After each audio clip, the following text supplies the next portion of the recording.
Hello. Today I would like to kind of express my takes towards the idea of leaving people behind because I'm a big fan of this idea. I coined it myself.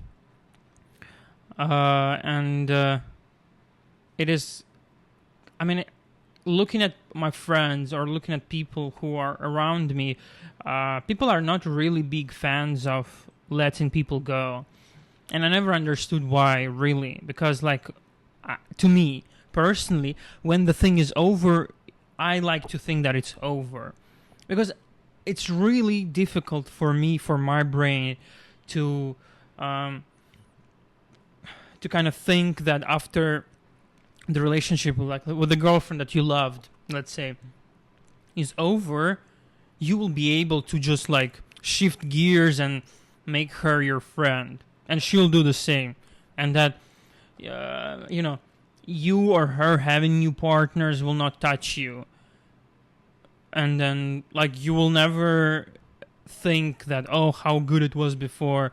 You will never experience any kind of grief or sorrow or regret, or would like to try to reason again with them.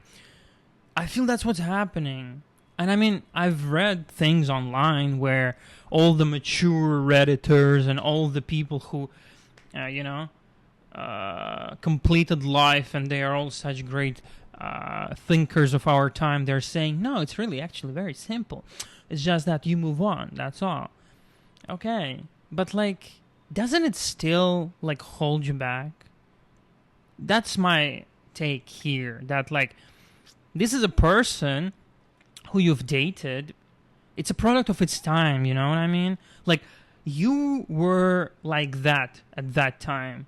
Then you were together for a while. You changed, they changed, or maybe nobody changed. And then the breakup happened, and then change happens, and then you move each other separate directions or something. I don't know. I understand that my argument doesn't necessarily hold up on its own. It's more of a, it's a more of a gut feeling, but also more like a gut rule of life, which I just follow just because it makes me feel better.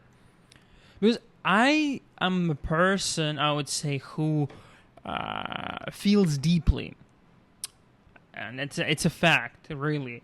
So for me, if a relationship is over, I don't necessarily die, but you know what I mean? It's over, you know? I cannot see that person again. I just don't want to. To talk about what exactly? We've had that, and then it's gone. So, you're not my friend. You were, but you are not anymore, because we both, or you or I, we both chose to not be together anymore. So if we chose to not be together anymore, why continue some kind of conversations? And again, I understand that might be a quite what is it called, a juvenile take, a young person take, right? Because the emotions are high, and everything is taken seriously. And I understand that people in their 30s or 40s, they're more laid back, they're more chill, they're more relaxed. These things don't matter to them anymore. But I'm not there yet. And therefore I do not believe that that invalidates my experience or my worldview, really. So I will continue to do that, and that to me was really helpful, actually, because I don't want to move on hurting and aching with that person around me, and God forbid they'll start dating someone before I moved on. And it will be in my field of view, really. And again, that might be just me, right? That might be just me, who's whatever, insecure, can't move on, yada yada, all those crap fucking cliches, or all those crap labels people like to give you. But and the sole fact that I'm trying to reason with it is just me thinking out loud. But regardless of the fact that whether it makes sense to you, the viewer, or if my proposition is substantiated by facts or claims, reasonable claims enough, even if it's not, that's still something that works for me personally, and I'll continue doing that. And the same goes for friendships, really, because both friendships and relationships, I like people. Okay, it might take some time to get like in my let's say close circle, but once you're there, you're like there, you know. And I really care for the person who is like in my inner circle, and I never just drop people for no fucking apparent reason, right? Because I like people. I don't like loneliness. Nobody likes loneliness, right? Me included. So I like actually friends. I like hanging out. And if you're in my close circle, it means that like we are kind of similar, or like I really like you or something like that. So even if you do a mistake, I don't care for people doing mistakes, really, honestly. Like, as long as it's not like cheating on me or something like that, or like some crazy stuff, which really, like, it's a red line. But mistakes will happen, like, regardless. You know, even if you don't want to make them, they'll happen. So I don't care for mistakes. I care for a person having accountability and respect for you. And when these things are present, any kind of mistake is really salvageable. And as long as both people are trying, both people are putting like, let's say, a reasonably equal amount of effort, I feel like I'll never drop that person just because, you know. And I give chances too. Like, even if a person doesn't want to like do their part or something, I will always try. I will always extend. And in the past, I used to overextend myself all the time. Right? Because I'm so afraid of being left alone and like being whatever on my own that like I'll forgive anything. You can treat me as badly as you want. You can drink all my blood, you know, no problem. No problem. I have like a stock coming tomorrow morning, so you can have some more of my blood, no issue. Right? And thankfully, after some kind of growth, I realized that, oh damn, like boundaries are really cool, because they let you protect your energy. And I know like people don't necessarily like this kind of terminology because it sounds overly like new age psychology, but I do believe that there is some kind of energy, you know, not like crystal like yoga mat kind of energy, but just like genuinely your personal like energy. And like by communication with people, you always give it. That's just a fact.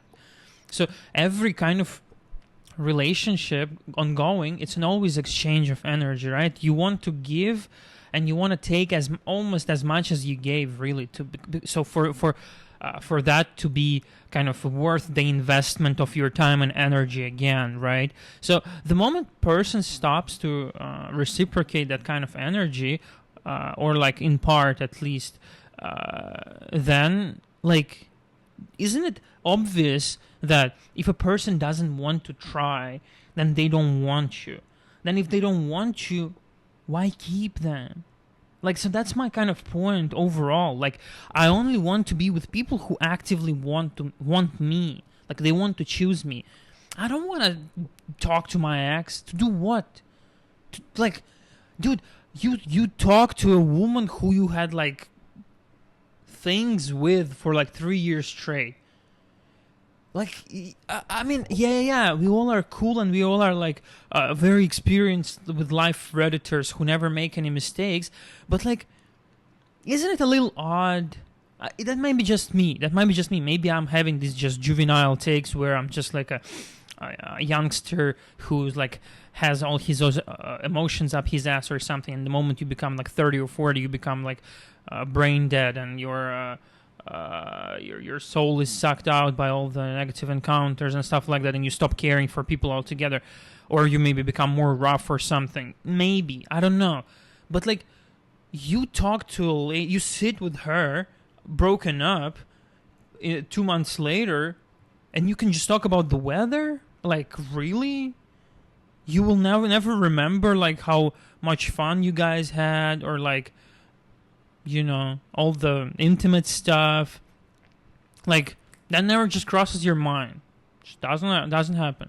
And honestly, part of why I do this exactly, where I let people go, and it doesn't matter if this friendship or like a relationship, once it's over for me personally, is because, and I'll preface it here, I'll say people might call it insecurity. And even I, at times, kind of think of it as insecurity, but I'll just try to explain it here. So I do this so that I can expect the same from my future partner.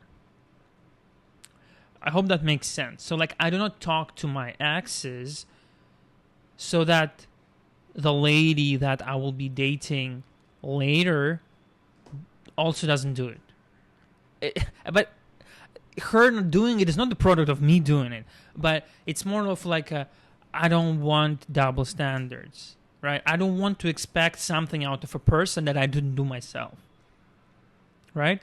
And also, like, I never understand all these, like,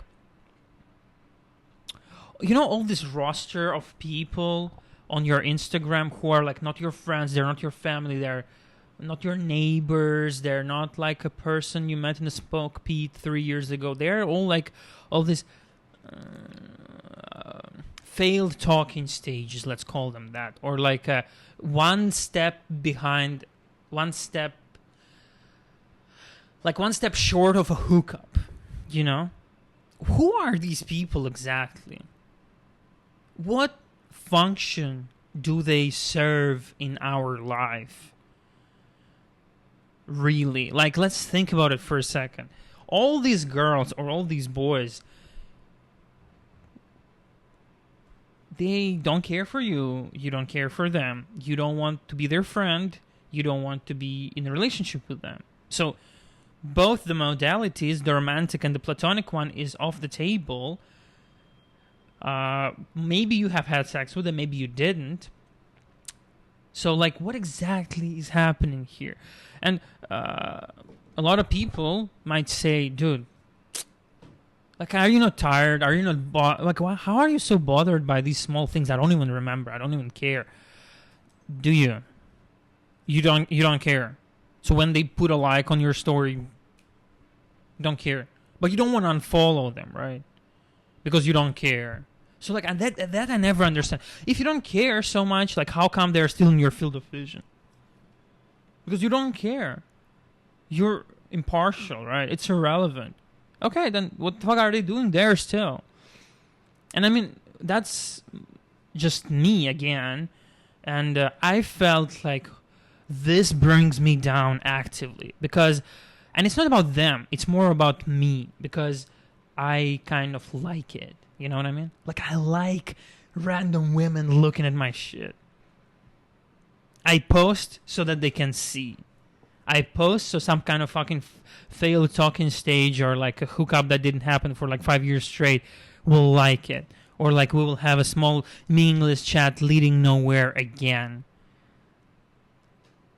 I like it, okay? And I used to, and then I decided to just stop doing it because I feel like it's like a quicksand. I don't understand. I don't really like understand why and how and what's the modality and like what's the how it works. But I feel like all these random people, they bring me down. So, like, I only want to spend my energy on people who are willing to give me meaningful energy back. Right? Okay, hookup happened. Cool. Is it leading somewhere? No. The door is right there, Like, I do not see the need of, like, dragging it forward and forward. You didn't even know them in the first place. You don't even know each other. Why keep them around? Because I feel like all these meaningless connections, I feel like they pollute our brains. And again, that's just me. I feel like I'd rather spend all this energy and time on people who really care about my existence, and I would reasonably expect the same from my future partner, right? I do this so that when that happens, I can feel like free on my soul or something like that. Like I can feel comfortable and peaceful that like I'm not putting my partner through unnecessary stress, you know? I'm not giving them, like, let's say, a reason to worry. And they don't do the same for me. Because if you agree with it or not, I do not like it when, like, a person who I am with has unfinished business. And it's like I don't want them to possess their soul. I don't. And people say, "Oh, if she wants to cheat, she'll cheat." Yes, but that doesn't necessarily absolve you of any sort of actions that you need to do if you are to be in an exclusive relationship. Because I do not believe in polyamory, in hypergamy or whatever the fuck. That's all retarded to me. Like, genuinely, that sucks dick. Like, massively sucks dick. I do not believe in that.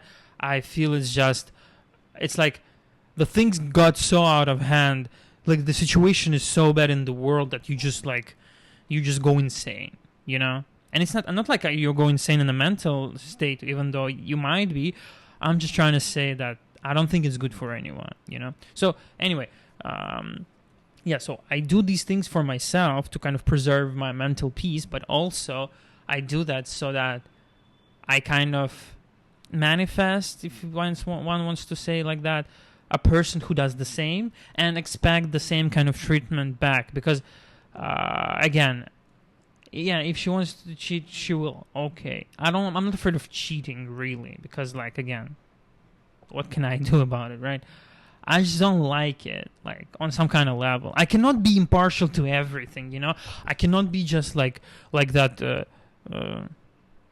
stone statue with, like, a poker face. I cannot do that. Like, I realize my limitations. And instead of, like, becoming, like, angry and saying that all women are whores and, like, that red pill is the best way moving forward and men going out their own way is the best thing ever, I don't believe that shit for a second. What I believe in is healthy communication and realizing your boundaries yourself. Because you learn, you grow, you experience the world, people treat you one way or another. All of this is data for you personally to understand what you like and what you don't. And having boundaries is reasonable. Yes, it's funny to make fun of women online about all the hoes and all the, 3 bodies that they have, and mocking, like, their way of life. It's funny, sure. But what's better for you as a man or as a woman, again, I don't want this to be like one sex only, is to kind of not walk into the trap first, right? So if for me these things are important, I will make sure to check before I get into a relationship, you know? Because you cannot be just blaming people without doing due diligence beforehand. Just cannot do that. Because, like, sadly, a lot of times, trusting is good, and I am all in for trusting. But trusting is, like, later. First, you have to understand if you're compatible at all, you know? And these things, however silly they might sound, important to me, you know? So, it's interesting where I started and where I ended. Anyway, so yeah.